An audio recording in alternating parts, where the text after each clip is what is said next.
खुशी अगर किसी दुकान पर मिलती तो दुनिया का कोई इंसान कभी दुखी नहीं होता। तो आइए मैं इससे संबंधित एक कहानी आपको सुनाता हूँ। एक सेठ जी थे, उनके पास एक लड़का काम किया करता था जो बहुत ईमानदार था, मेहनती था और लगन के साथ अपना काम किया करता था। सेठ जी भी उससे खुश थे और वो भी सेठ जी से बहुत खुश था। उनका काम अच्छे से चल रहा था। एक दिन वो लड़का बिना कुछ बताए काम करने के लिए सेठ जी के पास नहीं आता। सेठ जी सोचते हैं कि ऐसा कभी हुआ ही नहीं था, ऐसा कैसे हो सकता है, वो बिना कहे अपने घर पर रुक गया। तो फिर सेठ जी सोचते हैं कि हो सकता है मैंने उसकी तनख्वाह नहीं बढ़ाई। तो अगले दिन जब वो काम पे आता है तो सेठ जी उससे कहते हैं कि तुम्हें इस महीने से एक्स्ट्रा पैसा मिलेगा, यानी तुम्हारी तनख्वाह बढ़ा दी गई है। तो जब एक महीना पूरा हुआ तो उस लड़के को तनख्वाह बढ़ी हुई मिली। तनख्वाह बढ़ जाने के बावजूद भी वो लड़का सेठ जी को थैंक्स भी नहीं बोलता और उसके चेहरे पे किसी प्रकार की कोई खुशी भी उनको दिखाई नहीं देती। सेठ जी देख करके थोड़ा सा हैरान हो जाते हैं, पर फिर चलता रहता है। फिर थोड़े दिन बाद में वो लड़का फिर उसी तरीके से काम करने के लिए नहीं आता। सेठ जी को अब की बार गुस्सा आ जाता है, क्योंकि सेठ जी को इसलिए गुस्सा आता है क्योंकि पिछली बार उसने थैंक्स भी नहीं बोला था और अब की बार भी बिना कुछ कहे रुक गया। तो सेठ जी को लगता है कि शायद ये लड़का अब लालची हो गया है, इस कारण से रुक गया। तो सेठ जी जब वो अगले दिन आता है तो उससे कहते हैं कि तुम्हें जो पहले तनख्वाह मिला करती थी वही मिलेगी, क्योंकि तुम बिना परमिशन लिए घर पे रुक गए।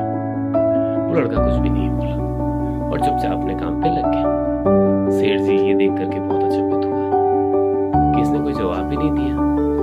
फिर जब महीना पूरा हो जाता है, उसको जब तनख्वाह मिलती है तो उसको पुरानी वाली तनख्वाह मिलती है, लेकिन वो किसी प्रकार की कोई प्रतिक्रिया नहीं देता है और अपना काम करता रहता है। अब सेठ जी जब इस बात को देखते हैं तो बहुत हैरान हो जाते हैं कि जब एक्स्ट्रा पैसा दिया तब किसी प्रकार की कोई खुशी नहीं, न किसी प्रकार का कोई थैंक्स, और अब जब मैंने कम पैसा दिया तो किसी प्रकार का कोई दुख भी नहीं। सेठ जी अचंभित हो जाते हैं। सेठ जी उससे पूछते हैं कि भाई तूने ऐसा क्यों किया, ऐसी क्या बात हुई। तो जब वो लड़का बात बताता है ना, वो बात सुन करके सेठ जी उसको देखते ही रह जाते हैं। देखिए उसने क्या कहा।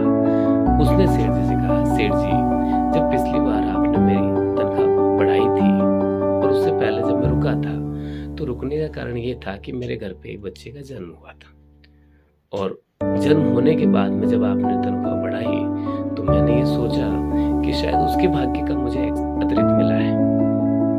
और दूसरी बार जब मैं रुका तो मेरी माँ का देहांत हो गया था, अर्थात जब आपने पैसा घटा लिया तो मैंने सोचा कि शायद मेरी माँ अपने भाग्य का अपने साथ में ले गई।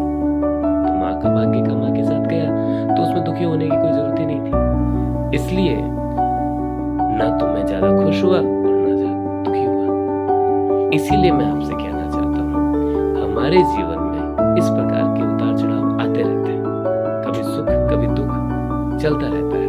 तो ज्यादा सुख आ जाए तो भी हमें घमंड नहीं करना चाहिए, और ज्यादा दुख आए तो भी हमें ज्यादा दुखी नहीं होना चाहिए, क्योंकि सिकंदर वही होता है जो हर वक्त को पार करके आगे बढ़ जाए। इसलिए आगे बढ़ते जाए, खुद खुश रहें,